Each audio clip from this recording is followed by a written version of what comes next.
boleh langsung disampaikan di sini ya. Kenapa?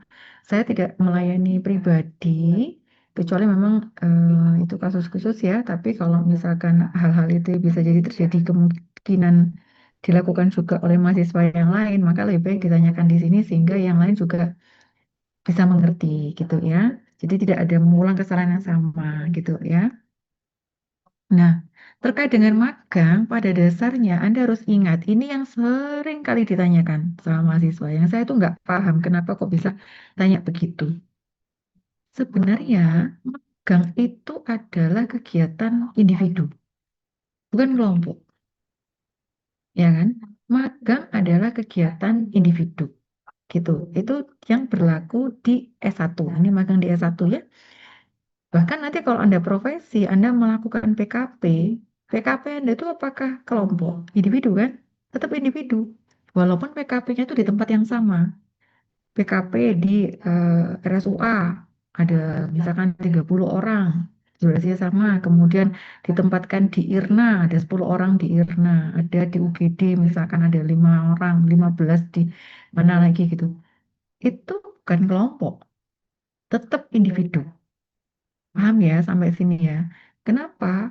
Karena walaupun melakukan hal yang sama, bisa saja pemahaman yang diterima oleh masing-masing individu ini berbeda. Ya.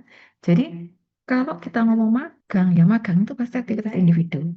Magang realnya ya kita magang, magang ansih magang. Oke ya. Magang itu apa sih sebenarnya? Ya magang itu artinya kita melakukan pekerjaan di tempat di institusi tertentu secara tidak sepenuhnya gitu ya, tidak sepenuhnya, jadi hanya secara parsial sebagian gitu. Sebagian ini bisa saja dalam konteks tanggung jawabnya sebagian karena masih di bawah supervisi, walaupun masuk 8 jam bu saya bu penuh, tapi saya masih di supervisi, makanya dikatakan apa yang Anda lakukan ini tidak sepenuhnya. Atau bisa saja magang ini dilakukan tidak sepenuhnya dalam konteks waktu, ya. Jadi intinya adalah tidak total bulat bahwa Anda melakukan sendiri dilepas secara utuh Anda melakukan sesuatu. Gitu kan ya. Kalau itu namanya bekerja freelance ya. Kalau ini magang, ya. Nah, kemudian kalau Anda magang di tempat institusi apapun, tentunya hal itu Anda merupakan bisa juga dipandang sebagai proses belajar. Apa yang Anda pelajari di sana? Nah, tentunya beda-beda di tempat magangnya, ya kan? Makanya tujuan magang itu harus jelas. Anda yang melakukan magang, kalau tujuannya belajar, maka harus jelas apa yang mau Anda pelajari. Nggak boleh belajarnya itu hanya, ya nanti terserah di sana gimana. Nggak gitu. Terserah itu hanya sebatas parsial atau tidak utuhnya pekerjaannya, aktivitasnya. Tapi Anda, apa yang Anda pelajari, ya harus jelas apa yang mau kamu lihat di sana. Gitu ya. Karena kalau ini sebagai konsep magang, ini saya mau belajar. Karena magang itu macam-macam. Ada yang mahasiswa yang magang, Bu, saya mau magang, tapi saya pengen dapat uang saku. Boleh? Ya boleh, enggak apa-apa. Bu, saya mau belajar. Oh ya boleh, enggak apa-apa. Gitu ya. Karena ini sebenarnya aktivitasnya mahasiswa. Sebenarnya ini adalah aktivitasnya mahasiswa. Oke? Sehingga jenis magang di S1 itu pada dasarnya di farmasi ya, S1 farmasi. Itu ada 3 jenis. Satu, magang yang betul-betul magang saja. Nggak ada ujung penilaiannya. Niatnya mahasiswa ada yang niatnya mencari uang saku. Kemarin nyampaikan ke saya ya. Saya lagi liburan Bu, daripada saya nganggur, saya mau cari side job gitu. Boleh, boleh. Ada yang Bu, saya pengen belajar, pengen tahu lihat di lapangan seperti apa. Tapi apakah nanti mau dinilai belajarmu? Enggak Bu, ada yang begitu? Ada. Karena pada dasarnya magang itu memang yang dituntut adalah mahasiswanya yang proaktif, mahasiswanya yang aktif, gitu kan? Nah, jadi magang ini bisa dilakukan tanpa penilaian. Kalau dilakukan tanpa penilaian, lalu bagaimana, Bu, terkait dengan untuk surat menyuratnya? Sebenarnya Anda nggak ngurus surat boleh? Boleh, nggak apa-apa, nggak ngurus surat. Kan itu hak asasi Anda untuk melakukan magang, ya. Cuman kadangkala itu ada kejadian-kejadian khusus yang menyebabkan berdampak pada akademik Anda. Contohnya apa? Terkadang, maaf ya, ini ya, ada kecelakaan. Nah, kalau kecelakaan ini kemudian tempat magangnya itu seringkali tanya, ini dosennya siapa? Apalagi kalau Anda itu apa namanya magangnya tidak di tempat tinggal Anda gitu ya, atau Anda anak dari luar Jawa kah, dari luar Surabaya, Anda magang di Surabaya. Ketika ada sesuatunya makanya dikontak oleh kampus, oleh tempat magang, instansinya adalah fakultas, gitu kan? Nah, ketika fakultas tidak mengetahui bahwa Anda ini magang di apa, kok datanya menjadi nggak jelas kan? Kita bingung juga, gitu ya. Makanya lebih baik Anda bilang sama dosen wali, Bu, saya nanti liburan saya magang di sini. Kemudian yang kedua, uruslah surat magang, ya. Surat izin magang, kalau tanpa penilaian, maka yang mengetahui KPS, ya.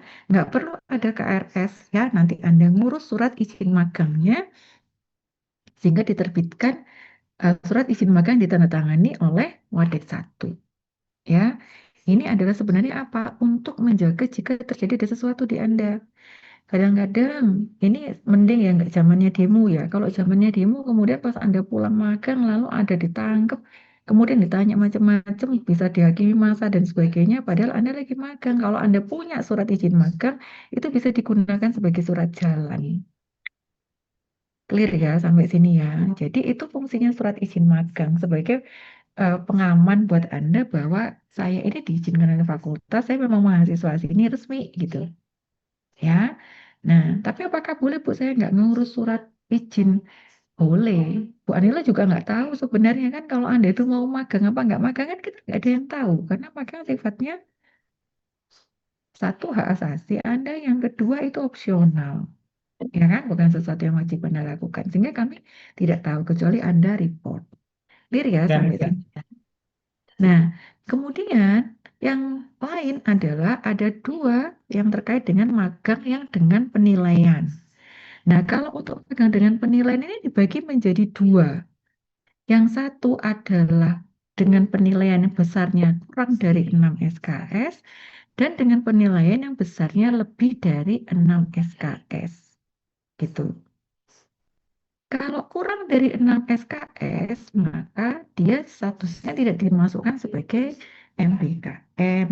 Maka kalau dinilai, maka Anda wajib mengurus KRS. KRS-nya via mana? Via Cyber V1. Kalau tidak mengurus KRS, Bu, apakah bisa diinput nilainya? Tidak bisa. Clear ya sampai sini ya? Nah, ini magang yang kurang dari 6 SKS. Kalau di Fakultas Farmasi, ini diwadahi oleh kuliah magang 1 dan kuliah magang 2. Yang Anda bebas, itu tidak berurutan mengambilnya. Magang 1, 2 SKS, magang 2, 4 SKS. Dibedakan berbasis pada durasi. Gitu ya. Nah, karena ini adalah penilaian, karena Anda maunya ini adalah dinilai, maka prosesnya itu harus dipastikan benar. Maka gimana caranya memastikan benar? Mulai dari Anda awal sebelum magang, Anda harus mendaftar dulu, Anda harus mendapatkan izin dulu, kemudian Anda magang, kemudian Anda menyelesaikan laporannya, nanti akan berujung pada penilaian. Jadi harus benar, nggak mungkin Anda magang, nggak ada kontrolnya, tiba-tiba Bu saya klaim saya konversikan. Tidak, konsepnya tidak begitu. Kalau di Fakultas Farmasi, ya, maka prosesnya itu dari awal.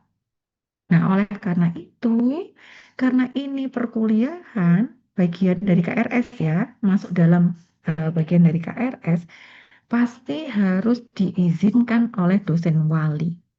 Dosen wali itu tidak hanya sekedar menandatangani, tapi mengizinkan Anda mengambil magang itu. wajib diizinkan. Ya, harus ada izinnya. Bukti diizinkan oleh dosen wali ditunjukkan dari apa? Ada tanda tangan dosen wali. Ya, apa saja yang wajib disetujui, yang wajib diizinkan oleh dosen wali? Tempat magang, kapan Anda akan magang, gitu ya. Oke, nanti saya akan jelaskan di belakang. Kenapa kok setiap ada perubahan data harus report ke dosen? Kalau dosen wali tidak mengizinkan, Bu, apakah ini menjadi batal? Batal. Sama seperti Anda kalau ngurus KRS, kalau KRS Anda nggak di-approve sama dosen wali, bagaimana? Apakah ini batal? Batal. Clear ya? Sampai sini ya. Nah, yang kedua, diizinkan oleh penanggung jawab mata kuliah magang. Kenapa? Untuk memastikan bahwa, oh iya, memang ini bisa dinilai sebagai aktivitas magang dengan tujuan tertentu. Clear ya? Kalau tidak diizinkan, apakah akan dilanjutkan? Ya silakan dilanjutkan, tapi tidak akan diproses penilaiannya. Karena pada dasarnya Anda magang itu bebas, tapi penilaiannya itu yang harus dikontrol. Clear ya sampai sini ya? Kemudian, nah, wajib ada izin dari pimpinan atau fakultas. Anda bisa bayangkan, apakah mungkin ada kegiatan yang ada nilainya, tapi ternyata pimpinannya tidak mengizinkan, tidak ada surat izinnya. Boleh nggak itu dinilai? Ya pasti nggak boleh, gitu kan? Ya, sama seperti nanti kalau Anda melakukan penelitian, mengambil data di masyarakat. Apakah Anda bisa mengambil data kalau kemudian ternyata ketika Anda mau ngambil sama Pak RT dicegat? Nggak boleh, nggak ada surat izinnya. Anda mau nekat? Ya, pasti pengkerangan nanti. Ya, ternyata proposal Anda nggak layak etik, nggak boleh dilanjutkan. Ya, maka karena ini berujung penilaian, maka harus ada bukti otentik bahwa magang ini sudah disetujui pimpinan. Karena magang yang belum disetujui pimpinan, maka tidak boleh diproses penilaiannya. Clear ya? Sampai sini ya.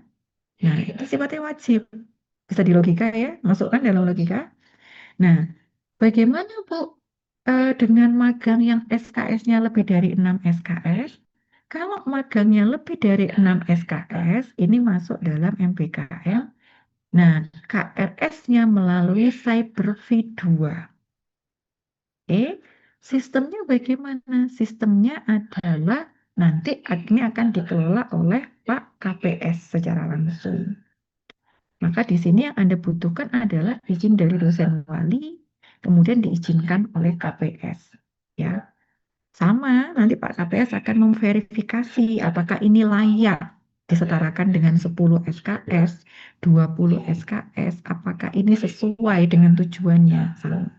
Ya, cuman kenapa kok berbeda?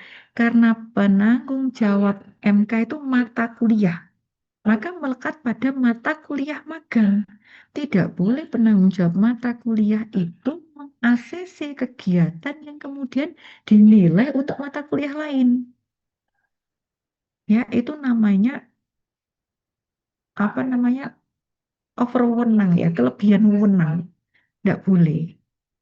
Clear ya sampai sini. Maka nanti makanya kenapa ada form yang berbeda. Teman-teman, kalau yang magangnya untuk kuliah magang 1, magang 2, maka yang ACC ya siapa sih dosen yang sebagai penanggung jawabnya kuliah magang 1, magang 2 kan gitu. Nah, kalau teman-teman ini nanti mau magang yang lebih dari 10 SKS, nah berarti kan siapa sih yang bertanggung jawab untuk memastikan bahwa magang Anda ini setara dengan 10 SKS dan 20 SKS. Pasti itu tidak hanya kuliah magang 1, magang 2 kan? Maka itu harus diizinkan oleh KPS. Sampai sini jelas? Suara Bu Nila kedengar jelas nggak? Jelas Ibu. Oke ya. Nah, ya. Nah, semua surat izin magang itu ditandatangani oleh Wadik 1 atau dekan. ya. Jadi bukan KPS, ingat saya, Wadik satu atau dekan. Oke, ya. Nah, kemudian kan karena tadi saya sampaikan, yang namanya kalau Anda magang untuk tujuan belajar, yang nggak boleh ketika ditanya sebenarnya Mbaknya magang ini mau ngapain?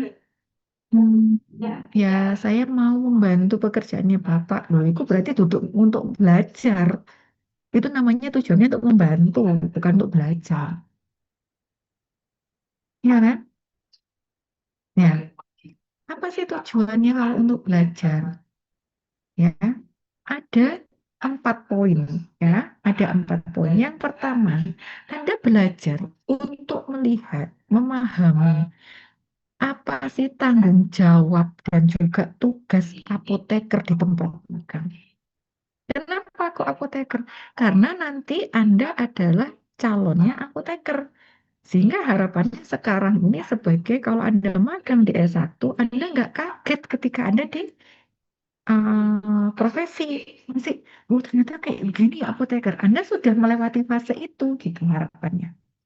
Anda sudah ngerti ini tanggung jawab ini. Oleh karena itu, tempat magang wajib ada apotekernya. Karena nanti apoteker ini menjadi salah apa ya target Anda untuk belajar. Kalau nggak ada apotekernya, gimana Anda bisa menyimpulkan nanti kalau saya bekerja, saya akan melakukan ini karena apotekernya melakukan ini. Wong Anda nggak ketemu sama apoteker, jadi wajib harus ada apotekernya. Kalau nggak ada apotekernya gimana? Kalau tidak sesuai dengan tujuan magang, maka tidak bisa dilakukan penilaian. Kan tujuan ini nanti dinilai. Satu, oh oke dia bisa menjelaskan tujuannya. Oh dia ngerti bisa menjawab ini. Gitu. Ya. Yang kedua, mampu menjelaskan aktivitas magang di tempat magang yang dipelajari. Ya, yang dipelajari itu meliputi apa? Mulai dari Anda mengamati, kemudian Anda mencatat, Anda berdiskusi, dikasih tugas sama apotekernya di sana, sampai dengan Anda diminta melakukan sesuatu. Apa saja sih yang harus saya jelaskan? Satu, Anda harus bisa menjelaskan jenis aktivitasnya apa. Ingat loh ya, aktivitas. Kefarmasian itu apa? Paling gampang kita ngomong kefarmasian berarti terkait dengan sediaan farmasi. Jadi kalau ada aktivitas terkait dengan sediaan farmasi. Nah, apa itu jenis aktivitasnya? Jangan Anda tulis aktivitas magang depo. Aktivitas magang gudang farmasi. Aktivitas itu kerjaan, melakukan kayak begitu. Melayani itu aktivitas. Ya, bukan tempat. Clear ya? Jadi apa aktivitasnya yang dilihat?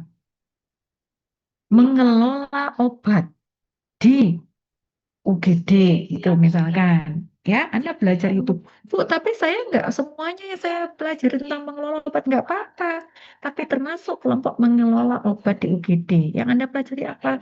Mencatat, Bu, stok yang ada di UGD, stok obat yang boleh. Kemudian tuliskan tujuannya apa dari aktivitas itu. Dan proses atau prosedur yang Anda lakukan. Itu apa saja.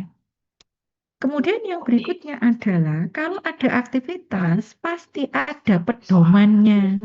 Kalau Anda mengelola obat, pedomannya itu apa sih? Boleh tak mengelola obat semau-maunya, seingat-ingatnya, dicampur-campur? Nggak boleh. Ada pedomannya, ada regulasinya, ada standarnya. Jadi Anda harus bisa menjelaskan, oh ini itu sesuai dengan standar ini. Contoh, kalau terkait dengan pelayanan, ada standar pelayanan kefarmasian. Kalau terkait dengan produksi, ada CPOB, CPOTB, ya ada cara apa namanya cara pembuatan obat yang baik, pembuatan obat tradisional yang baik. Kalau terkait dengan distribusi, Anda magang di PBF, ada cara apa? CDOB, cara distribusi obat yang baik, gitu. Nah, itu yang harus Anda cari. Nanti Anda bisa menjelaskan, oh aktivitas kefarmasian yang saya pelajari di sana, ini, walaupun potongan-potongan ya, dasarnya ini pedomannya. Sehingga Anda ngerti kenapa sih harapannya. Harapannya itu apa yang Anda sudah pelajari di kampus, contohnya bisa Anda lihat di lapangan, gitu loh. Clear ya, sampai sini ya. Bu, kalau kita di lab gimana? Ada namanya pedoman untuk lab itu apa? GLP, Good Laboratory Practice. Anda juga bisa pakai ISO. Ya, ada di sana. Ya, pedoman-pedomannya itu macam-macam. Ya, jadi harus Anda pegang itu. Oke, yang ketiga, ini yang C adalah bisa menjelaskan aktivitas tadi itu didasari oleh keilmuan apa yang sudah Anda pelajari. Jadi apa yang Anda pelajari di fakultas itu kemudian mensupport apa sih untuk kegiatan yang Anda lakukan atau hal yang Anda catat. Contoh, Anda mencatat ternyata ada kelompok obat-obat yang golongannya, Anda menemukan ada obat lasa. Ini yang paling banyak kan di apotek, di rumah sakit ya. Ada yang HA, high alert. Apa sih lasa? Apa sih HA? Gitu kan? Ada nggak pedoman yang terkait lasa sama HA? Ada. Pakai ISP. Ya kan? Nah, nanti keilmuannya apa? Ada dapat di kuliah mana tuh? Ada di kuliah fundamental, ada farmasi praktis 1, ada farmasi praktis 2, ada. Bahkan nanti kalau Anda mengambil di semester 8, ya jadi Anda juga sudah dapat di farmasi praktis 3. Gitu ya. Nah, itu Anda jabarkan ya. Nah, nanti ini di lapangan itu adalah contoh kolaborasinya, gitu ya, contoh integrasinya. Oh, ini dasarnya ini wujudnya seperti ini. Clear ya? Sampai sini ada pertanyaan? Lanjut? Ya. Yang berikutnya adalah Anda mampu menjelaskan istilah kefarmasian. Biasanya ini kan yang Anda ucapkan atau Anda tulis dalam laporan. Menjelaskannya apa, Bu? Anda bisa mengerti itu sebenarnya apa artinya. Contohnya apa? Tadi contohnya, lasa itu apa? Look alike, sound alike. Dia itu kepanjangannya. Artinya apa? Ada obat yang dia tuh kelihatan kemasannya sama, Bu, mirip. Kalau diomongkan dia juga membacanya hampir sama, Bu, mirip. Oke, contohnya apa? Dia bisa ngasih contoh. Oh, Anda menuliskan OWA gitu ya. OWA ini apa? Obat wajib apotek. Apa yang dimaksud dengan obat wajib apotek? Ya obat yang boleh diserahkan oleh apoteker, Bu. Loh, kabeh obat itu diserahkan apoteker. Iya kan? Semua obat itu pada dasarnya kan harus menyerahkan siapa? Apoteker kan? Dengan tingkatannya. Ya. Tapi OWA ini apa? Jangan sampai Anda nulis nggak ngerti apa itu OWA.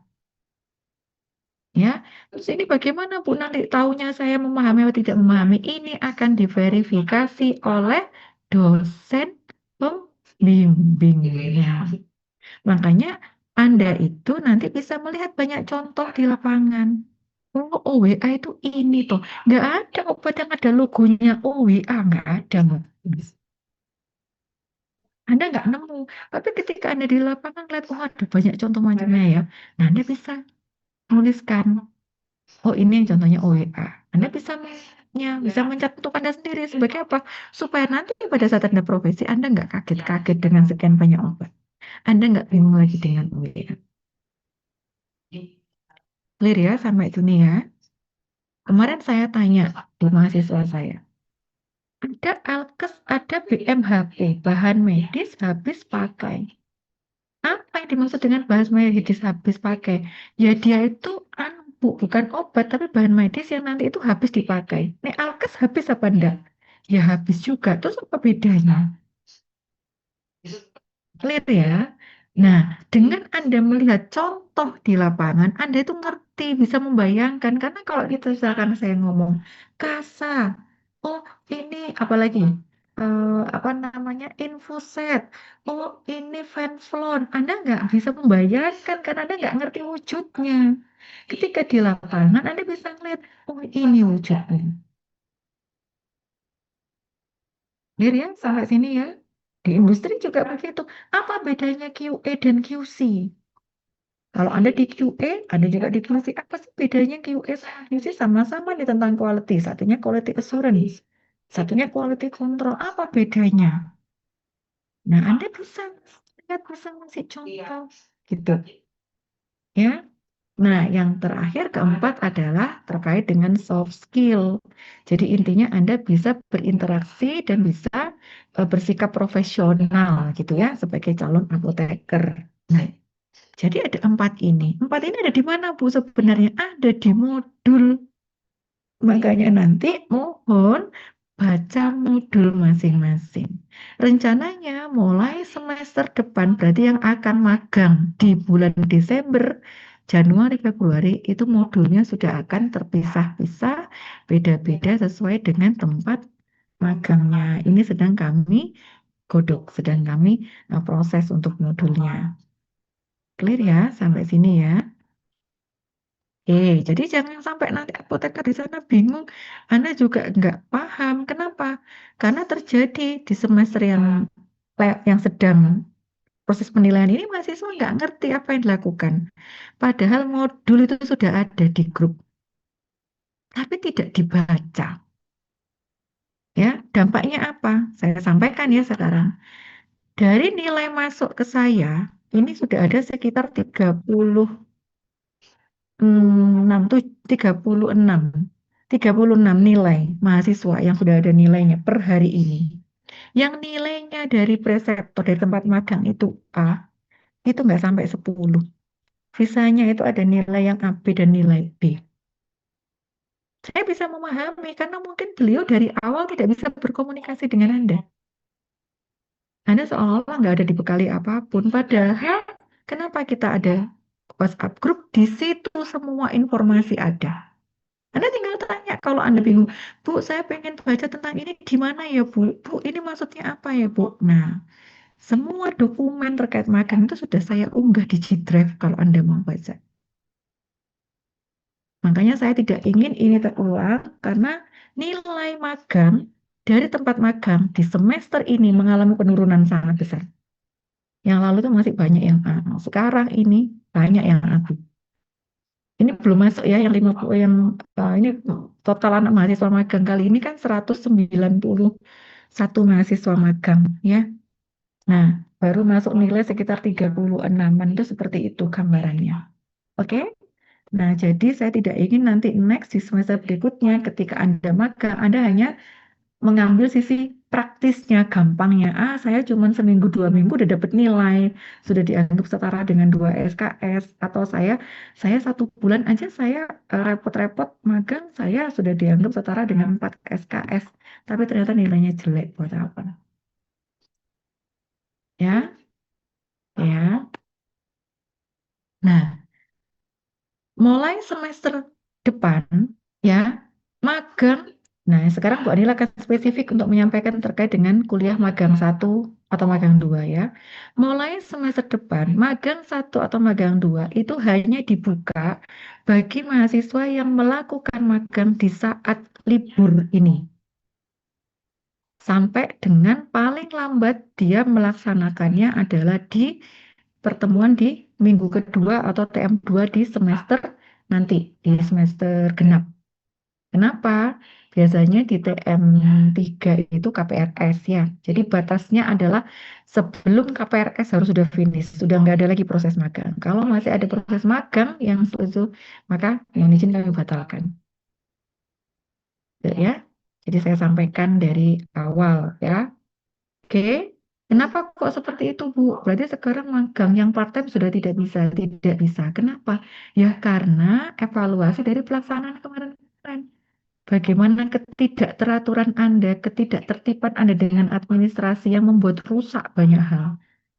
Sehingga akhirnya kami melakukan pengetatan-pengetatan untuk menjamin bahwa proses magang sebagai bagian dari Anda belajar ini betul. Oke? Nah, bagaimana proses magangnya itu? Karena ini untuk penilaian, maka tadi Bu Nila sampaikan, dari awal itu sudah ada proses verifikasi bahwa magang Anda ini nanti bisa dinilai sebagai magang. Ya, ada proses verifikasi dan ada proses izin dari fakultas.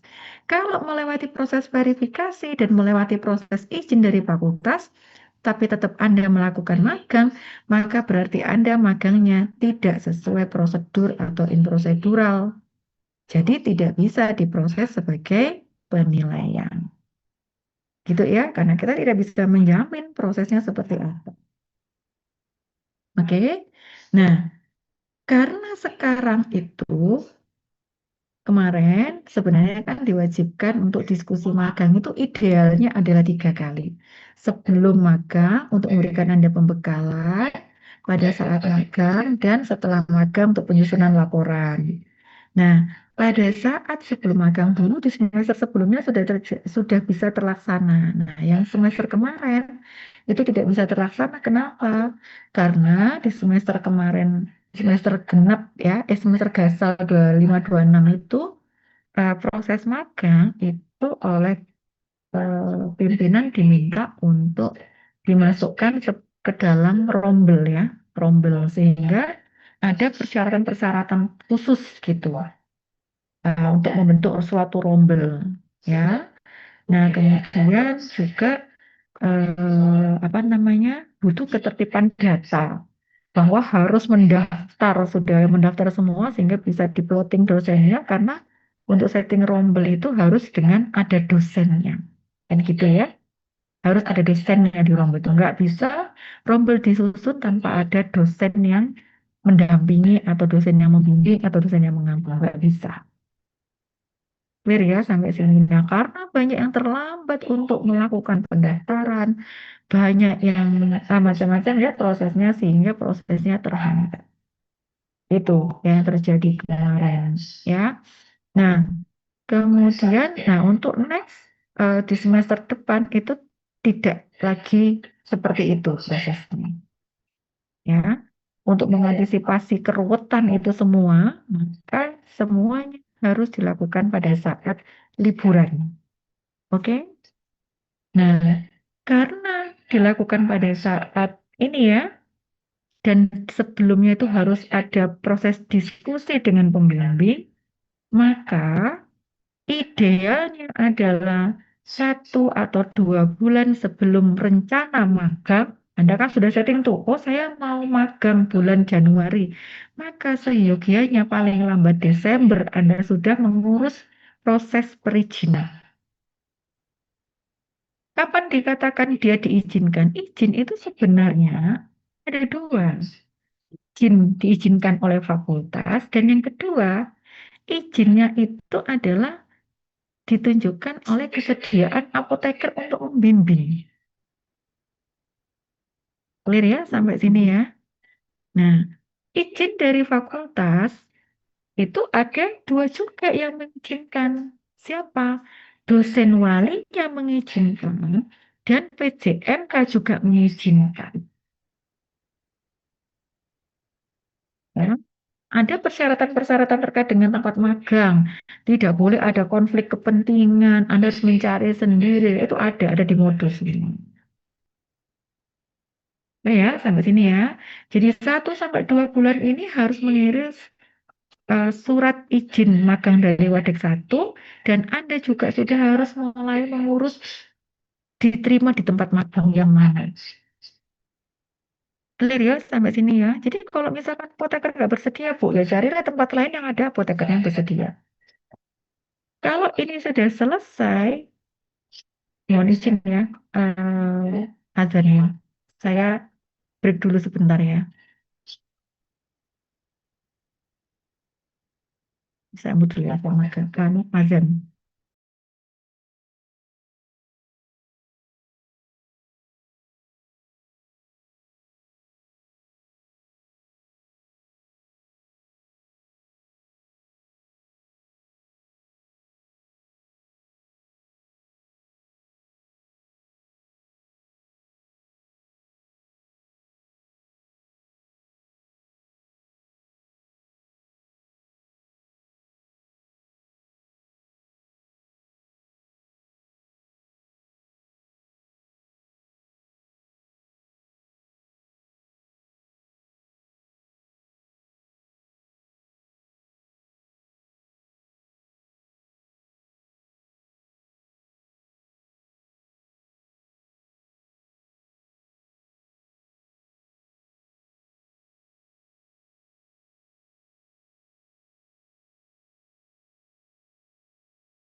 Oke, baik ya, saya lanjutkan ya. Jadi ini prosesnya ya.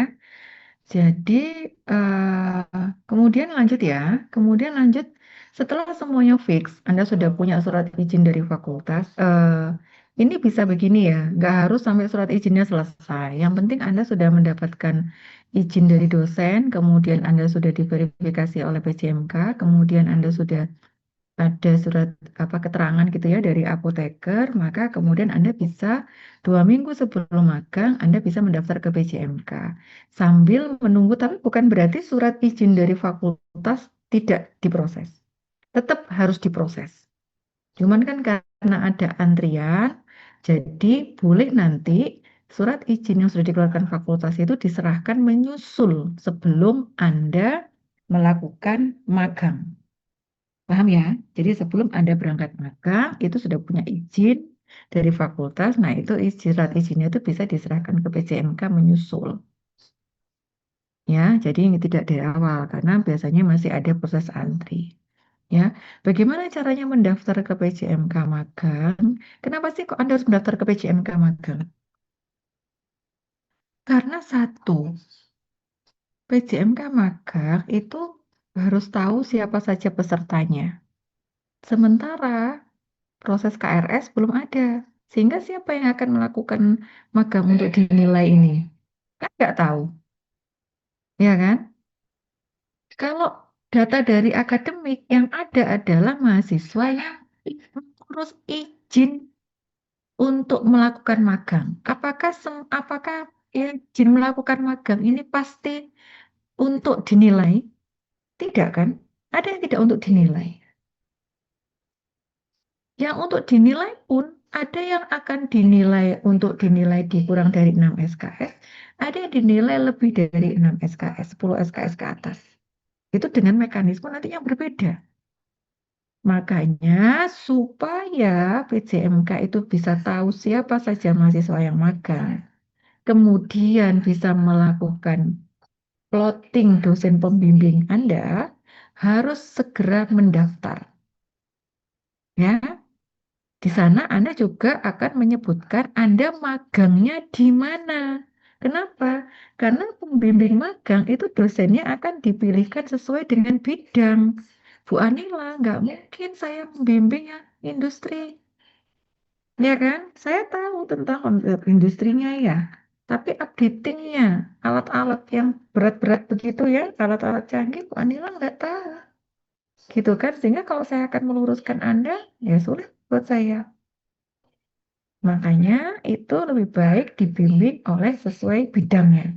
Jadi kalau Anda nggak daftar, tidak mengisi G-form pendaftaran, kami tidak bisa melakukan, saya pribadi tidak bisa melakukan plotting. Clear ya, sampai sini ya. Maka wajib Anda mendaftar. Caranya gimana? Gabung di grup WhatsApp. Setelah Anda gabung di grup WhatsApp, nanti di grup WhatsApp itu akan ada di deskripsinya, itu ada link G-form untuk mendaftar. Di sana juga ada semua dokumen-dokumen yang Anda perlukan untuk magang. Format logbooknya seperti apa, ya, penyusunan nanti pembuatan laporannya, template-nya seperti apa, gitu. Modulnya, apa yang harus Anda pelajari seperti apa, ya. Kemudian, apa lagi? Dokumen-dokumen ada di situ semua. Nanti termasuk sertifikat, nanti saya akan coba membuatkan format template sertifikat ya. Semua diunggah di situ.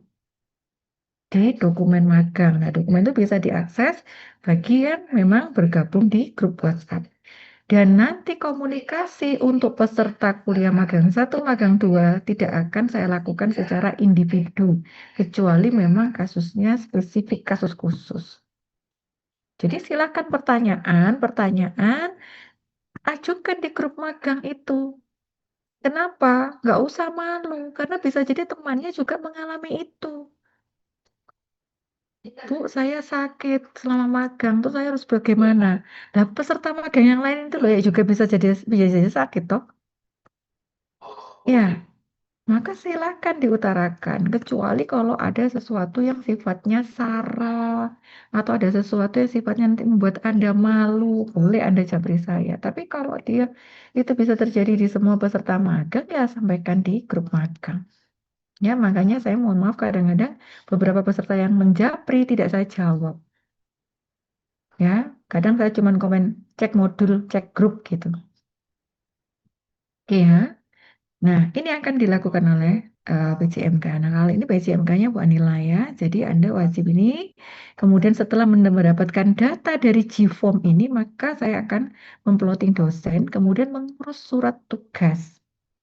Oke, nah surat tugas ini kami ajukan ke eh, fakultas ya. Biasanya prosesnya sekitar 1 minggu itu paling cepat. Ya, setelah mendapatkan surat tugas yang fix ya, karena kenapa Bu kok lama? Nah, plotting ini juga diverifikasi oleh KPS, oleh Wadik satu, sorry Wadik satu yang verifikasi surat tugas ini. Kalau misalkan ini tidak sesuai, maka bisa saja itu perlu direvisi pembagian dosen, plotting dosen dosen pembimbing, kok dosen wali, dosen pembimbing ya, sehingga butuh waktu sekitar 1 mingguan lah itu paling cepat untuk surat tugas. Oke? Setelah keluar surat tugas, maka nanti saya akan umumkan siapa-siapanya, saya akan share surat tugasnya, kemudian Anda silakan menghubungi dosen pembimbingnya. Lakukan diskusi awal sebagai persiapan Anda sebelum Anda berangkat ke tempat magang. Clear ya?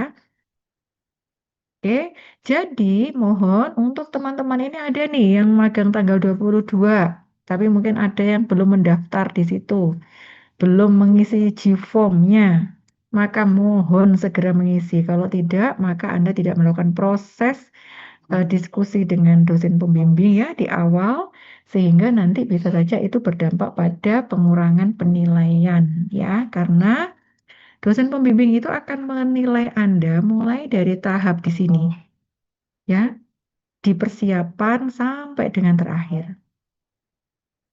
Ya, ini dosen pembimbing akan melakukan evaluasi penilaian. Ya, bukan berarti Anda magang sampai selesai ya, tapi mulai dari awal sini sampai sini. Oke. Nah, kemudian Anda melakukan proses magang. Magangnya ini bisa tergantung jam Anda ya, bisa ada yang 1 minggu, ada yang 2 minggu, ada yang 3 bulan, ada yang 3 minggu, ada yang 4 minggu ya, bervariasi bergantung pada setiap hari Anda berapa jam gitu kan ya. Tapi yang perlu saya ingatkan bahwa harus selesai magang di tanggal 20 Februari. Dari mahasiswa yang mendaftar kemarin, mayoritas Anda magang itu selesainya sekitar tanggal 7 Februari sudah selesai. Ya, ada yang bahkan di awal-awal Januari itu sudah selesai. Ada beberapa yang selesai sampai di tanggal 7 Februari sudah bagus ya. Tapi nanti hati-hati kalau misalkan ada yang magangnya baru selesai tanggal 9 Februari, hati-hati ya. Kenapa? Karena kadang-kadang nanti kepotong dengan kebutuhan Anda perkuliahan sehingga Anda harus izin di tempat magang. Kalau izin karena harus memenuhi 180 SKS atau 90 SKS, maka Anda wajib mengganti hari. Nah, mengganti hari ini tidak boleh melewati 20 Februari. Clear ya sampai sini ya? Nah, pada saat Anda magang, maka pasti Anda wajib diskusi dengan apoteker pembimbing lapangan yang sudah mengisi form kesediaan tadi, ya. Kemudian mengisi logbooknya dan juga Anda diskusi dengan dosen pembimbing. Sempatkan diskusi ya dengan dosen pembimbing. Nah, setelah selesai Anda magang, maka kemudian Anda menyusun laporan dan seminar akhir. Untuk semester depan, maka laporan wajib dikumpulkan pada minggu pertama UTS, nanti di minggu kedua UTS kita akan melakukan seminar akhir. Seminar akhir ini nanti settingnya dalam bentuk kelas besar. Ya, saya tidak pernah seminar akhir itu sendiri-sendiri itu tidak pernah, selalu dalam kelas besar. Ya, tapi nanti biasanya kita mix ya, karena bergantung pada ketersediaan dosen yang bisa mendampingi seminar pada saat itu ya. Makanya kadang-kadang menjadi ada yang kok bimbingannya ini semua karena kebetulan nggak ada dan diwakilkan sehingga digabungkan kayak gitu ya. Nah, untuk laporan itu wajib pengesahannya wajib ditandatangani oleh apoteker, pembimbing lapangan, dan dosen pembimbing. Ya, jadi wajib apoteker dan dosen pembimbing. Format laporan laporannya seperti apa ada di modul. Dokumen magang yang harus Anda sertakan. Jadi harus ada surat izin magang dari fakultas, harus ada apa lagi?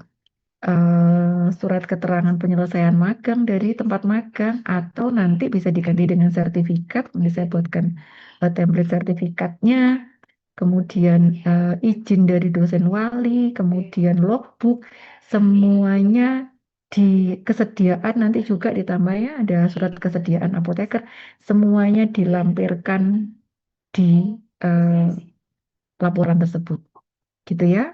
Nah, kemudian wajib mengumpulkan laporan. Pengumpulan laporan nanti ada dalam bentuk soft file dan ada dalam bentuk hard file, ya. Nah, nilai ini banyak yang tanya ini, padahal ini ada di modul. Nilai nanti ada nilainya nanti itu ada nilai dari dosen pembimbing, ada nilai dari apoteker supervisornya Anda ya, yang ada di lapangan nanti, kemudian ada nilai seminar. Nah, nilai dari apoteker supervisor itu wajib untuk dikirim langsung ke PCMK atau koordinator pengelola kuliah magang 1, magang 2 ya, PCMK-nya Bu Anila, koordinatornya Bu Rosita. Jadi wajib untuk diserahkan secara langsung gitu ya ke kami. Kami nanti di situ sudah ada WhatsApp-nya, jadi silakan dikirim langsung ke kami. Kenapa kok harus begitu? Itu adalah ketentuan dari akreditasi bahwa nilai itu, bagaimana nilai itu dijamin tidak ada perubahan atau pemalsuan nilai yang dilakukan oleh peserta didik. Paham ya sampai sini ya? Makanya mekanismenya dibuat seperti itu. Oke? Nah, ini adalah beberapa kejadian atau kesalahan ya yang pernah terjadi. Yang pertama kecelakaan. Ya, kemarin itu ada 3 orang ya, 1 orang magang besar di 20 SKS, 2 orang di yang magang kecil. Ya, itulah kenapa kami selalu meminta kalian harus ngurus surat izinnya, itu wajib. Kemudian untuk yang magang besar biasanya disyaratkan harus ada BPJS Ketenagakerjaan, karena kalau magang yang besar itu biasanya di luar kota kan kalian magangnya gitu ya. Nah, tapi intinya begitu ya. Karena kalau ada kecelakaan itu tidak di-cover oleh fakultas. Fakultas tidak ada meng-cover biaya apapun ya terkait dengan magang. Magang ini pembiayaannya sifatnya mandiri. Jadi oleh peserta sendiri ya, tidak di-cover oleh fakultas, sehingga kalau ada kecelakaan ya di-cover sendiri. Walaupun misalkan ada bantuan magang, itu diberikan untuk yang magang besar, yang magang MBKM, yang 10 SKS ke atas. Itu diberikan dalam bentuk bantuan untuk tempat tinggal, kalau nggak salah, akomodasi, kalau nggak salah bentuknya ya. Itu cuma berapa, saya lupa ya besarannya berapa, Pak Jesmawan yang tahu, itu per bulan berapa, itu nggak banyak. Kemudian kejadian yang sering apa? Tidak paham tentang surat menyurat. Ya, tidak paham tentang surat menyurat, tolong ya jangan disepelekan. Anda itu nanti akan bekerja. Ketika bekerja jangan sampai Anda nggak ngerti tentang surat menyurat. Bu, saya kalau bikin surat pribadi saya boleh pakai kop fakultas ya. Loh, kok bisa kamu pakai kop fakultas? Nggak boleh. Ya, kop fakultas itu yang boleh tanda tangan, kalau dalam bentuk surat yang boleh tanda tangan di kop fakultas itu hanya pimpinan. Nggak boleh tanda tangan yang lain. Tapi bisa digunakan satu, kop fakultas itu digunakan untuk apa? Satu, surat. Surat. Jadi tulisannya memang judulnya surat gitu. Surat, surat, surat apa, surat apa, surat apa, surat tugas, surat apalagi izin, surat apa. Pokoknya surat. Yang tanda tangan siapa? Pimpinan. Boleh pakai kop fakultas. Selain itu boleh? Nggak boleh. Maksudnya selain pimpinan boleh nggak boleh. Bu Anila bikin surat mengizinkan Anda, nggak boleh saya pakai surat ke fakultas. Lalu misalkan saya tanda tangan di situ, maka nanti ada mengetahui pimpinannya. Gitu. Yang kedua, kop fakultas bisa digunakan untuk apa? Sebagai kop daripada formulir yang ada isiannya. Apa contohnya? Form penilaian. Pakai ke fakultas kan? Yang tanda tangan siapa di situ? Yang tanda tangan yang menilai. Boleh pakai begitu? Boleh. Karena bukan surat, tapi dia form tertentu. Artinya form ini dikeluarkan secara resmi. Dan ketika ditanya forum ini siapa yang menerbitkan, itu bisa ditelusur siapa yang membuat. Forumnya itu bukan dibuat oleh siapapun, boleh membuat. Anda bikin forum pakai kodnya fakultas, itu boleh. Nggak boleh. Ya, kayak Bu Anila bikin form penilaian, itu di ACC Pak Cis. Pak Cis ini oke, baru diberikan kop fakultasnya. Kalau tidak di ACC Pak Cis Mawan, forum itu biasanya nggak boleh pakai kop fakultas. Jadi harus ada yang approve, ya. Yang mengapprove siapa ya? Yang ada di struktur organisasinya fakultas siapa? Nggak boleh dipakai semau maunya. Oke? Nah, kemudian ketika membuat surat, kalau surat berarti kan ada yang bersurat. Yang bersurat itu siapa? Yang membuat surat. Membuat surat itu siapa? Kalau suratnya dari Anda, yang membuat surat ya Anda. Berarti yang harus tanda tangan siapa? Ya Anda. Jangan Anda bikin surat yang tanda tangan saya. Loh, suratnya ini siapa yang buat? Gitu. Ya, jadi nanti dipelajari. Sudah S1 ya harus belajar begitu. Ya, kemudian ada kesalahan yang lain apalagi laporannya sama dengan temannya. Entah ini sengaja atau tidak sengaja saya tidak tahu. Ada yang menyampaikan begini, Bu, kan saya magangnya sama-sama magang di Husada Utama. Berarti kan laporannya sama. Loh, kok bisa? Memang semua orang itu, laporan itu adalah menuangkan aktivitas sesuai dengan apa yang dipikirkan oleh si pembuat laporan.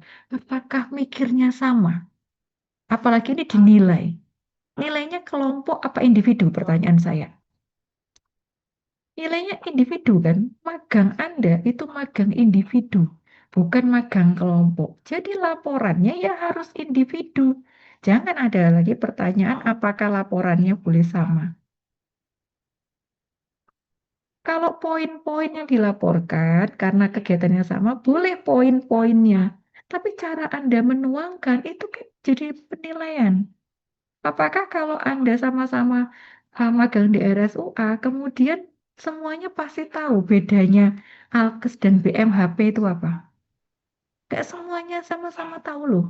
Apakah semuanya bisa menyebutkan apa contohnya BMHP, apa contohnya Alkes? Gak semuanya sama loh ternyata. Ya, jadi nggak boleh, harus bikin individu. Kemudian ada beberapa mahasiswa yang memalsukan tanda tangan dosen wali. Mungkin alasannya simpel, supaya praktis Bu, supaya cepat Bu, saya susah menemui dosen wali. Itu tidak etis, itu pelanggaran besar.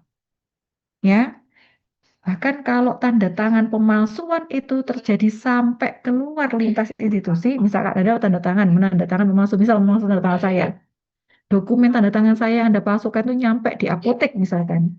Itu bisa berujung pada skorsing 1 semester. Ada peraturan akademiknya. Ya, ya. Jadi, apa Bu yang dimaksud dengan memalsukan tanda tangan? Memalsukan tanda tangan itu baik dalam bentuk basah maupun digital. Memasukkan tanda tangan digital itu bagaimana, Bu? Contohnya, menggunakan tanda tangan digital tanpa minta izin untuk data yang berubah. Dosen Anda ketika menyetujui, oke, saya setuju dengan suratnya yang kamu buat, gitu ya. Itu sudah ada data yang disetujui. Ketika Anda mengganti data, maka harus minta izin ulang. Contoh, Bu Anila, saya punya tanda tangannya Bu Unit sebagai PCMK Farmasi Praktis 1. Bu Anila punya tanda tangannya Bu Unit, gitu ya. Dan saya diberi Bu Yunita, ini tanda tanganku, nggak apa-apa pakai ini, gitu kan? Ya, karena Bu Anila koordinator. Tapi setiap Bu Anila mengajukan surat, misal ya, surat izin untuk mengundang tunarungu bicara. Saya izin pemerintah, Bu, saya mengajukan surat ini, tolong dicek, dibaca, Bu, oke. Bu, tanda tangannya gimana? Tanda tangan bahasa Pak pakai saja esen saya tadi. Ketika saya merubah, Bu, ternyata saya nggak jadi mengundang 3 tunarungu.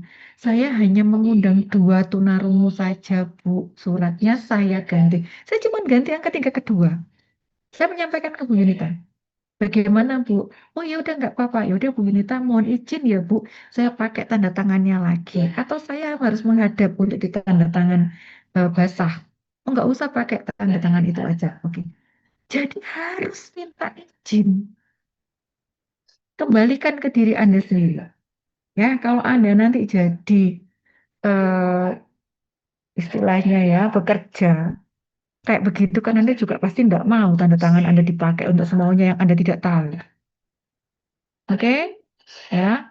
Kemudian tidak menyampaikan ke dosen wali ada perubahan data. Nah, ini ya, kejadian nomor 5, nomor 4 itu selalu terjadi setiap semester. Ya, nomor 5 itu juga terjadi. Dosen walinya kemudian begini, kok saya nggak tahu? Padahal itu sudah melalui proses. Sudah melalui proses, Anda bisa tanya ke kakak tingkat. Apakah ada kejadian seperti itu? Silakan Anda cross check ya ke kakak tingkat. Sudah melalui proses, sehingga sudah melakukan magang, sudah ketemu dengan dosen pembimbingnya. Dosen pembimbingnya kan bukan dosen walinya kan? Sudah ketemu sama dosen pembimbingnya. Kemudian saya memverifikasi ke masing-masing dosen wali ibu, anaknya magang di sini, sini, sini, sini, sini, J. Saya laporkan nilainya ini, ibu, anak ini. Ada dosen wali yang kontak, kok kemarin ngomong ke saya magangnya nggak di situ, Bu. Magangnya di industri, kok jadi pindah ke apotek farmasi Elangga? Ibu nggak tahu? Enggak, lu padahal ada proses ininya. Enggak. Maka kemudian waktu itu saya menyampaikan ke Pak Krismawan, saya sanksi nilainya hanya keluar C. Kenapa? Karena secara attitude dia tidak bertanggung jawab dan tidak berkomunikasi secara efektif dengan dosen walinya. Dia tidak menjaga etika sosial dan etika akademis. Dan itu sanksinya besar walaupun mahasiswanya pinter. Saya bilang sama dosen mereka, kalau gitu saya kasih C ya Bu, saya bilang gitu, supaya ini jadi tidak terulang ke mahasiswa yang lain. Harapan saya itu menjadi eh, apa ya pengingat ya buat teman-teman yang lain yang mau magang, jangan begitu. Tapi ternyata budaya Anda itu Anda tidak tanya ke kakak tingkat sehingga mengulang kesalahan yang sama. Jadi nanti saya akan sampaikan jika ada yang tidak izin sama dosen wali, saya akan verifikasi ya setelah prosesnya, maka saya akan keluarkan sama seperti semester lalu nilai maksimal C. Gitu ya. Nah, ini saya sampaikan di sini supaya semoga saja ini yang ada di sini men-sharingkan ke teman-temannya karena mayoritas Anda itu tidak tanya ke kakak tingkat pengalamannya seperti apa. Ya mungkin hanya yang aktivis-aktivis kali ya. Yang enggak aktivis, yang ini mungkin beda circle itu enggak seolah-olah so far aman-aman aja gitu ya. Oke, kemudian tidak mengurus surat izin fakultas. Nah, tadi sudah saya sampaikan ya. Jadi kalau tidak mengurus surat izin fakultas, maka digugurkan kepesertaannya. Karena apa? Berarti magangnya tidak sesuai dengan prosedur, tidak ada izin dari awal ya. Kemudian tidak mendaftar di dosen, bukan di dosen wali nih, mohon maaf, di PJMK. Nah, kalau tidak mendaftar di saya, maka pasti tidak ada plotting dosen pembimbing. Nah, kalau kemarin Anda mungkin semester yang ini tertolong karena ada di cyber, ya, daftar nama Anda ada di cyber dan proses magangnya itu bisa setelah cyber ya, setelah KRS. Kalau sekarang karena proses magangnya adalah justru dibalik, Anda magang dulu, baru Anda KRS, jadi berarti yang KRS tapi ternyata tidak mendaftar di saya sebelumnya, berarti proses magangnya tidak ada proses pembimbingan dengan dosen pembimbing, maka tidak kita proses nilainya. Gitu ya. Jadi itu kemarin beberapa hasil kesepakatannya dan arahannya dari KPS dan juga Wadik satu. Nah, berikut, nah, sudah ya, itu tadi untuk penjelasan magang, udah cukup lama ini ya. Ada pertanyaan sampai sini? Bu Anila, saya izin bertanya. Ya, silakan. Ini saya batasin sebentar aja ya, soalnya ini belum maghrib. Oh, nggih Bu, saya izin Heeh, tanya dua pertanyaan. heeh, Saya kan nanti mau magang di bulan Januari, magang tanpa SKS, tanpa konversi. mm-mm. Adakah saran dari Bu Anila mengenai hal-hal yang harus saya pelajari sebagai bekal saya sebelum magang? Karena kan tanpa SKS berarti saya tanpa dosen pembimbing, saya tidak mendapatkan pembekalan. Lalu yang kedua, itu apoteker tempat saya magang nanti itu meminta semacam modul magang. Sedangkan yang saya ketahui modul magang itu untuk magang satu dan magang dua. Adakah modul magang untuk yang tanpa konversi? Oke, baik. Saya jawab langsung dulu ya. Nah, sekarang saya balik. Kamu tujuannya magang pada saat liburan itu apa?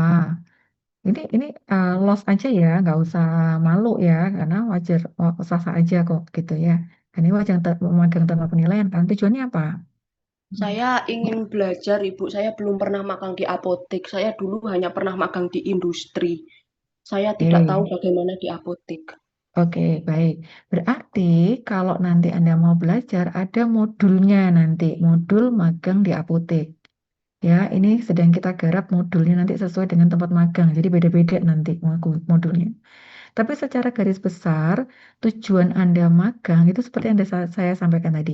Tahu apa tugas apoteker di tempat magang, yang kedua tugas dan tanggung jawab ya. Tanggung jawabnya apa sehingga beliau melakukan tugas apa.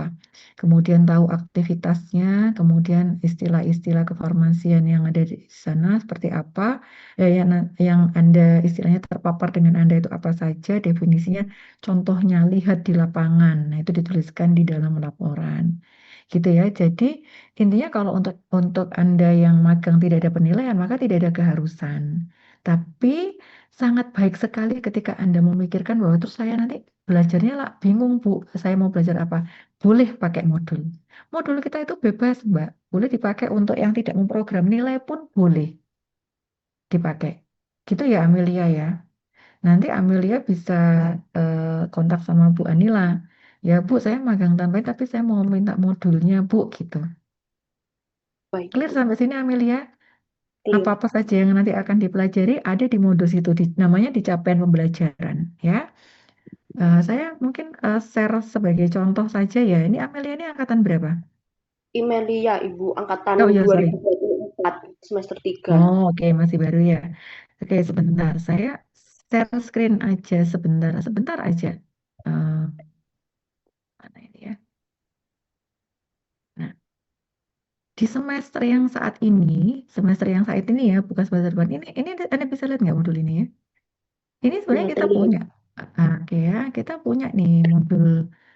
Gimana sih ini? Oh, nggak bisa aku besarkan dia full screen-nya. Nah, kita tuh udah punya modul sebenarnya, Mbak. Dan ini Bu Anila unggah di mana WhatsApp, di G Drive sebenarnya. Diunggah di G Drive, G Drive-nya bisa diakses di WhatsApp group.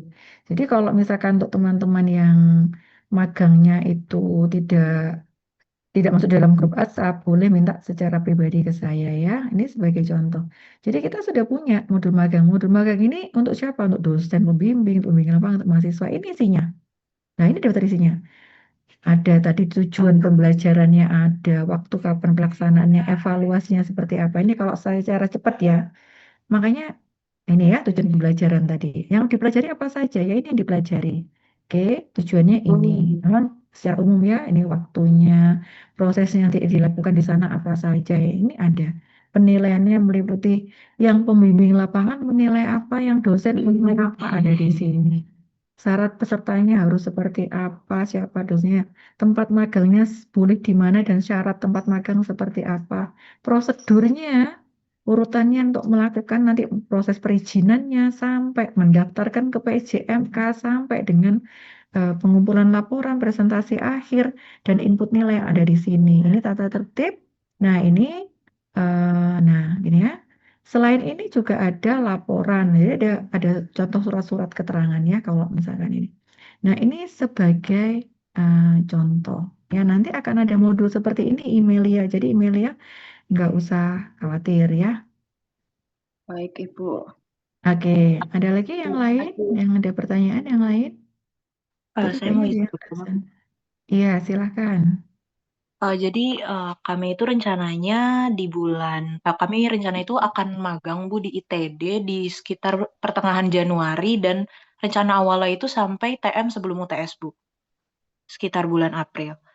Nah, untuk suratnya sendiri kan udah masuk ya, Bu, ke fakultas dan lagi tunggu tanda tangan Prof. Helmi karena beliau inginnya tanda tangan basah. Nah, kalau dengan peraturan baru yang tadi baru dikasih tahu itu, Bu, apakah kami harus ngurus suratnya dari Oke. awal lagi dan apakah ada Eh, keberatan? Oke. Anda ini magangnya untuk kuliah magang berapa? Magang satu, magang dua, atau satu dan dua? Eh, jadi kami kan ada beberapa orang ya, Bu. Jadi kita beda-beda, Bu. Ada yang ngambil magang satu, ada yang ngambil magang dua juga gitu, Bu. Mm-mm. Terus kenapa kok durasi magangnya panjang sampai Agustus, sampai sebelum UTS? Halo? Nah, Iya, Bu. Jadi rencananya awalnya itu emang kami mau ngambil eh, panjang tuh karena ada gimana ya, Bu? Tadinya tadinya tuh kita ngambil panjang karena ada yang mau ngambil 6 SKS, Bu, magang satu dan dua. ya, ada excuse untuk peserta yang mengambil magang satu dan dua karena 6 SKS, maka boleh dilakukan sampai extend ya. Tapi yang jelas proses pendaftarannya kan dari awal. Jadi kami kawal dari awal ya. Tapi nanti berarti tetap harus mengumpulkan laporannya pada saat UTS ya, karena kan sudah sebelum UTS kan sudah selesai itu ya. Nah itu hati-hati ya, hati-hati ya. Gabriela gitu ya. Tapi untuk yang magang satu sama magang dua, mestinya kan bisa dilaporkan. Jadi gini, misalkan Anda ngambil nih sampai sekian bulan, tapi yang dilaporkan untuk aktivitas magang dipotong aja sampai cukup 90 jam atau 180 jam. Paham nggak maksudnya? Paham, Bu? Jadi nggak perlu, misal nih kamu kok di total ternyata 300 jam atau 270 jam. Ya nggak perlu semuanya sampai tuntas yang kamu laporkan sebagai aktivitas kuliah magang satu atau kuliah magang dua. Jadi ambilan di depannya aja yang 90, atau untuk yang magang satu, yang magang dua habis 90, ya itu yang kemudian diproses. Sehingga nggak sampai ke belakang, supaya Anda nanti proses seminarnya juga bisa bareng sama teman-temannya gitu kan, nggak terhambat gitu loh. Ya, Baik, Bu. Berarti izin oke. konfirmasi. Nah, Berarti nah, sebenarnya intinya kami tetap diperbolehkan untuk sampai boleh, sebelum boleh. UTS, tapi hanya Boleh, boleh. yang dilaporkannya saja itu sesuai Iya, dengan karena yang dilaporkan itu kan di cut off untuk penilaian, ya kan? Yang di cut off untuk penilaian dosen pembimbing, paham ya? paham. Terima kasih, Bu. Heeh. Supaya nanti nggak sulit kamu ininya ya. Oke, nanti Gabriela bisa ketemu sama dan diskusi lagi. Oke, satu lagi pertanyaan, setelah itu tutup ya. Nanti bertanyanya boleh lewat ini atau kita bikin sesi lagi. Yang penting Anda sudah tahu sekarang. Ya, Putri? Putri, Saya mendengar silahkan. dengan jelas. Iya, jelas. Baik, Ibu, saya izin bertanya. Saya ini kan sudah melakukan magang di semester lalu dan persiapan untuk presentasi di tanggal 23 nanti. Nah, tanggal 24, maaf. Nah, ini dari pembimbing, eh, dosen pembimbing itu menghendaki untuk tanda tangannya itu dari dosen pembimbing pembimbing. Apakah ada Aduh, ketentuan saya kok nggak pasal? jelas ya. Ngomong apa, Mbak? Kamu ini peserta magang Oh, semester yang ini, semester gasal atau nanti semester ya, genap? semester dasar, Bun. Oh, oke, semester gasal. Terus Ya, gimana? ya. Jadi saya kan dosen pembimbing yang magang ini dapat Mm-mm, faedah gitu, Bu. Nah, kemudian mm-mm, beliau ini sulit untuk diajak ini ya, Bu, diskusinya karena padat begitu. Kemudian mm-mm. kalau misalnya dari Bu Anila sendiri, apakah ada prosedur bahwa tanda tangannya itu dari baru dosen, baru pembimbing Oke, lapangan atau boleh terserah gitu? Karena Pak Andang itu baru bisa membimbing yang kedua itu ke tanggal 23 Ibu, begitu. oke. Jadi gini, em, ini hal yang berbeda ya, hal yang berbeda. Ini hal yang berbeda, jangan dicampur aduk jadi satu. Kalau tanda tangan untuk lembar pengesahan wajib dua, ya. Wajib dua, yaitu tanda tangan dari tempat magang dan tanda tangan dari apoteker supervisor ya, apoteker pembimbing lapangan, dan tanda tangan dosen pembimbing wajib. Oke. Ini saya ngomong tanda tangan ya, pengesahannya. Oke. Nah, untuk pengesahan ini, apakah harus tanda tangan basah, Bu? Tidak. Boleh tanda tangan digital pun boleh. Tapi pengesahan ini dilakukan jika pembimbing, baik apoteker supervisor maupun pembimbing lapangan, itu sudah baik dosen pembimbing itu menyatakan bahwa Anda sudah mengerti, Anda sudah benar, Anda sudah tidak tersesat. Laporan Anda sudah dibuat dengan benar. Baru beliau akan menandatangani lembar pengesahan itu. Paham ya di sini ya. Jadi yang perlu direnungkan dalam hati masing-masing adalah sebenarnya Anda sendiri sudah tuntas belum pembimbingannya. Berarti kalau dosen pembimbing ngomong seperti itu, berarti kan belum tuntas pembimbingannya. Artinya apa? Dosen pembimbing belum bisa memberikan nilai. Karena nilai yang diberikan oleh dosen pembimbing itu tadi, memverifikasi tadi loh. Apakah Anda bisa menyusun laporan? Apakah Anda bisa menguraikan tadi? Apakah Anda bisa mengerti tentang istilah? Apakah Anda bisa menjawab tadi ya tentang apa tadi tugas-tugas apotekernya, ngerti tentang kaitannya aktivitas yang Anda pelajari dengan apa bekal keilmuan yang sudah Anda dapatkan dan standar atau pedoman yang Anda sudah ngerti itu apa belum? Gitu. Kalau dikatakan anak ini belum bisa saya nilai, Bu, ya pasti dosen pembimbingnya akan saya butuh ketemu lagi. Sama, Anda tahu ini mahasiswa di sini pasti ada mahasiswa bimbingan Anda, mahasiswa bimbingan Bu Anila.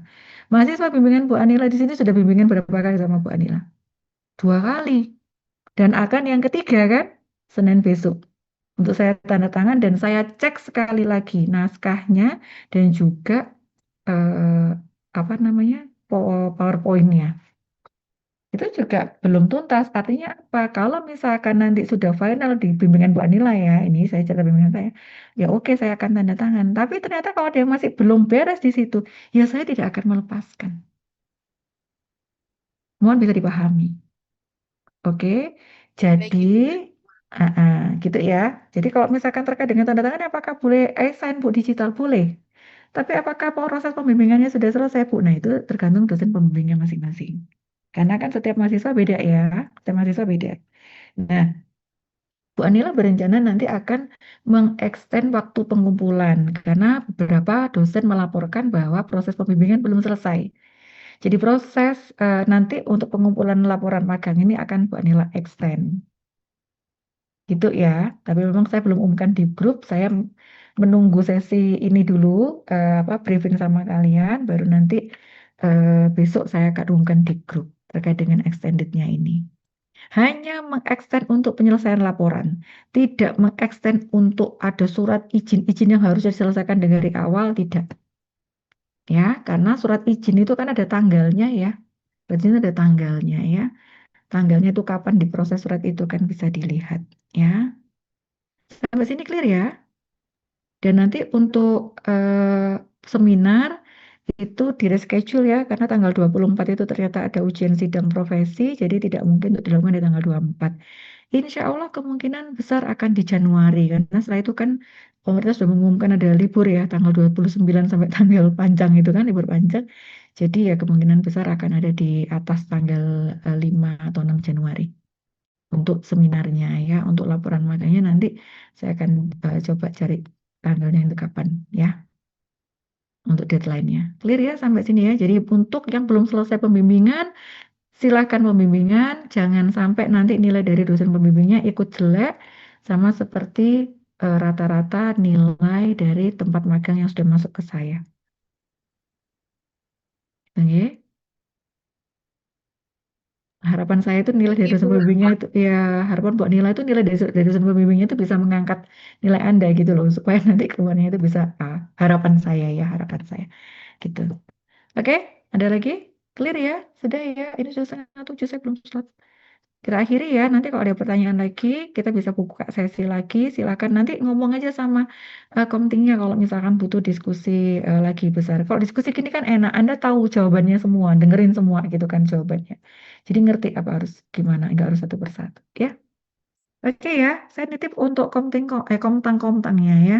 Oke, kalau misalkan ada apa-apa, boleh kita janjian lagi untuk diskusi. Saya mohon maaf ya, saya harus akhirin karena waktu ya. Terima kasih perhatiannya, semoga lancar semuanya. Eh, kalau ada Bapak, silakan tanya ya. Assalamualaikum warahmatullahi wabarakatuh.